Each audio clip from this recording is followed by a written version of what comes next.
শুরু হলো বসুন্ধরা কিংসের একাডেমির কার্যক্রম। ভবিষ্যতে বড় ফুটবলার হওয়ার প্রত্যাশা নিয়ে শিশু, কিশোর ও তরুণরা যোগ দিয়েছেন অনুশীলনে। কিংস সভাপতি ইমরুল হাসান বললেন, এই একাডেমি থেকে আন্তর্জাতিক মানের ফুটবলার তৈরি করতে চান তারা। এছাড়া প্রতিভাবান খুদে ফুটবলারদের বিনা খরচে প্রশিক্ষণের সুযোগ করে দেওয়ার কথাও জানিয়েছেন তিনি।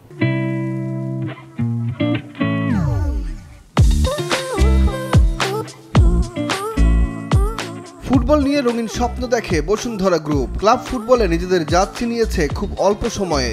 আন্তর্জাতিক অঙ্গনেও ধীরে ধীরে নিজেদের জায়গা করে নেয়ার পথে এগিয়ে যাচ্ছে কিংস।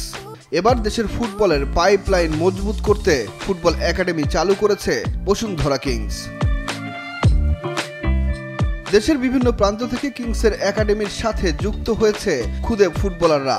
ভবিষ্যতে তারা হতে চান মেসি, নেইমারদের মতো বড় তারকা। বড় হয় খেলাও হতে চাই। আমি এখান থেকে ভালো ফুটবল খেলা শিখতে পারবো। মানে আসছি খেলোয়াড় হতে। আমি নেইমারকে পছন্দ করি। আমার ফেভারিট প্লেয়ার হইতেছে রোনালদো আর মেসি, দুইজনই। আমি একজন ভালো ফুটবল হতে চাই, মেসির মতো অনেক ট্রফি জিততে চাই। বসুন্ধরা কিংসের ফুটবল একাডেমিতে সন্তানদের যুক্ত করতে পেরে আনন্দিত অভিভাবকরাও। শারীরিক, মানসিক এই ডেভেলপমেন্টটা সে করতে পারবে, এই জন্য বসুন্ধরা কিংসে তাকে দেয়া।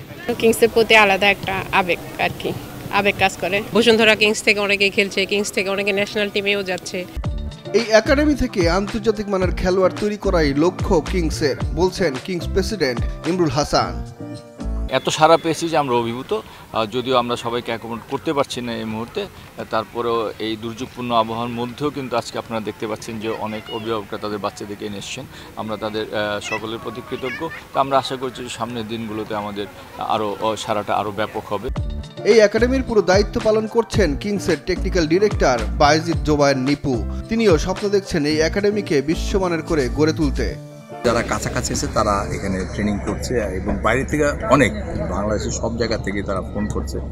কিংস অ্যারেনার টার্ফে কিংসের কোচদের তত্ত্বাবধানে প্রথম দিনের অনুশীলন করেছে খুদে ফুটবলাররা। সুখন সরকার, নিউজ 24, ঢাকা।